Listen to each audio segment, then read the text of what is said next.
what I'm going to be doing feels really weird to say, especially coming from someone like me, is I'm going to stop competing in Fortnite. Over the 4-year course of this game, players will come and go. Content creators that I met playing Fortnite are all now not playing Fortnite. But what are the actual reasons for their departure?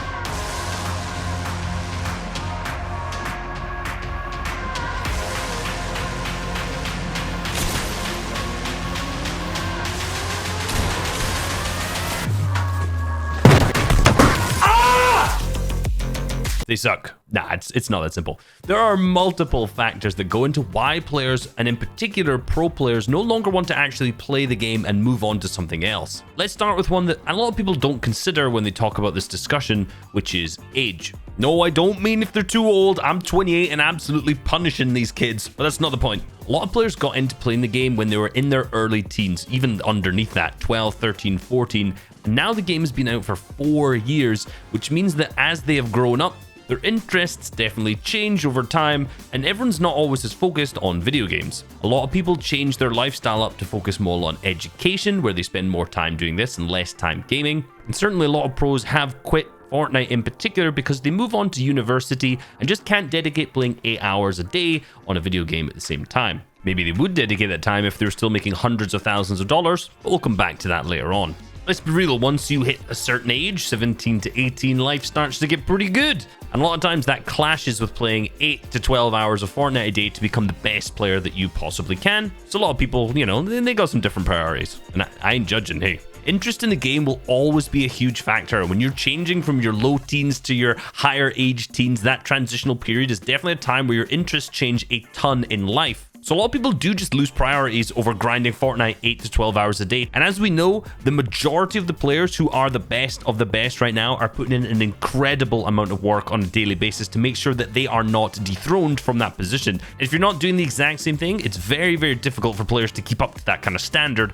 of play. There's always going to be exceptions to the rules of players who just basically only play tournaments and just absolutely dominate. But most of these players at some point have put in that practice and that grind to get to the level that they're at, and playing tournaments just maintains the skill. And now skill is a huge factor in terms of who is actually going to keep playing and who doesn't. If you continue losing, in particular if you're a competitive player and you're getting dunked on left, right and center, the game becomes very, very frustrating. Potentially controversial statement up ahead here. I will add that so far, but let's use Tfue as a really good example. During early Chapter 1, up until World Cup time as well, he was absolutely dominant, in particular in the solo game mode, qualifying for World Cup solos, and he would have actually made it another week as well based on his placements, just in the qualifiers alone. However, in Chapter 2 Season 1, where there was a no mobility meta, this is where a lot of the players really started to understand the game to a deeper level and get extremely good. There was also a huge gap in between FNCS to FNCS, which meant that there was a ton of time for players to start working on creative, meaning that the overall skill gap of the game drastically increased over this time. It should be no surprise that there's a lot of really good OG players that ended up quitting in the next couple seasons following this. Now, the next season, Chapter 2, Season 2, there was a lot of controller issues that became very frustrating, and the new aim assist settings, meaning that controller players had a huge leg up in terms of aim generally. Still having 2x headshot multiplier meant that there was very, very frequent times where players were just getting fully 200-0'd where they could almost do nothing in return. And this obviously caused a ton of frustration for a lot of the OG pros at that moment that had a ton of experience on keyboard and mouse, like Tfue. But let's be real, he still took advantage of it. In duos that season, he took Scoped under his wing, and they did extremely well at the same time, winning their heat and performing very well in the finals too. Now, Tfue was a fantastic talent scout. He's always had a great eye for teammates that were up and coming that he was going to take under his wing and be able to perform very, very well with. He did the same with Canada the 2 seasons before, who ended up being one of the best players on the region, and Scoped was one of the best players, if not the best controller player in Chapter 2 Season 2 on the NA East region, and it absolutely showed in their teamwork. However, at this time, check the solo placements. When it came to the FNCS Invitational, Tfue did not perform that well at all. His motivation for the game was extremely low. Now, if you remember back, Tfue is an extremely talented solo player back all the way to the World Cups, but really struggled when it came to the solo Invitational as well. He also was struggling when it came to solo cash cups, potentially because he just didn't care about them at the time. A lot of the players had that same mentality back then.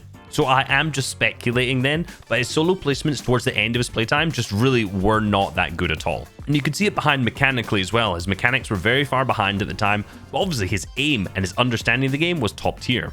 This just meant that when everyone else was progressing and getting better, Tfue necessarily wasn't putting in the time to improve. And in terms of skill, he was generally starting to be outclassed on that region by a lot of the top tier players at the time. And honestly, you can follow this trend with a lot of the top tier players at the time that have quit as well.